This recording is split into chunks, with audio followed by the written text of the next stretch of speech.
Oraya dikkat edin.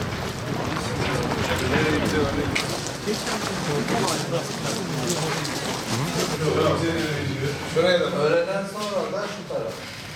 Yani öğleden sonra şu tarafta, sabahleyin bu tarafta. Evet, o su buharlaşınca oradan yazın, o serinlik üretiyor.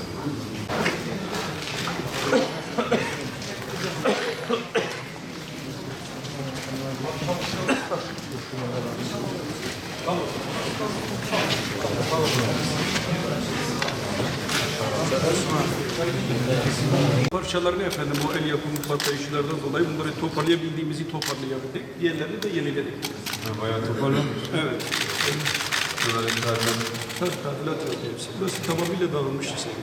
Yeni. Restorasyon sonrası yine aynı.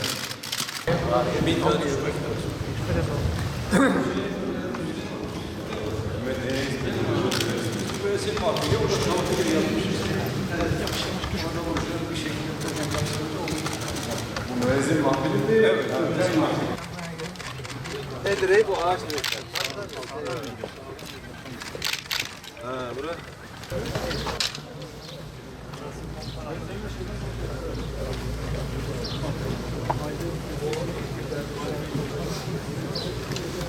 Bizim tarihimizin her noktasında bizi yansıtan eserleri gün yüzüne çıkarmaya gayret gösteriyoruz.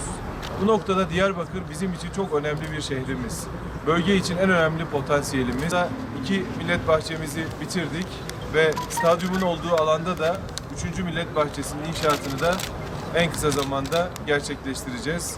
Bugün baktığınızda artık dünyada ülkeler değil şehirler yarışıyor. Dolayısıyla marka şehirlerin yapılabilmesi, vatandaşın yaşam kalitesinin arttırılması amacıyla altyapıdan üst yapıya birçok projeyi bizim belediyelerimizle, AK Parti belediyeciliğiyle, gönül belediyeciliğiyle vatandaşımıza sunmamız gerekiyor. Şimdi 1500 burada tescilli eserimiz var konut olarak. Bunların 320 tanesini inşallah bir ay içinde ihalesini gerçekleştireceğiz. Buraya gelen vatandaşımızın, turistlerimizin bu otellerde ikamet edebileceği ve vakit geçirebileceği butik otelleri düşünüyoruz.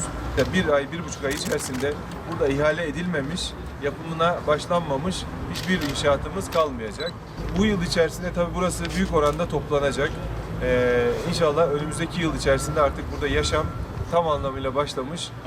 Tarihin, kültürün içinde, ecdadın bize bıraktığı eserlerin içinde tüm milletimizin vakit geçireceği, bölge halkının vakit geçireceği çok önemli bir mekan olacak. Ticari aksarın olduğu ve bu ticari aksar içerisinde millet kıraathanelerinden tutun da kültür merkezlerinin olduğu, kadınların, çocukların, gençlerin vakit geçirebileceği tüm alanları da proje içerisinde yapmaya gayret gösteriyoruz.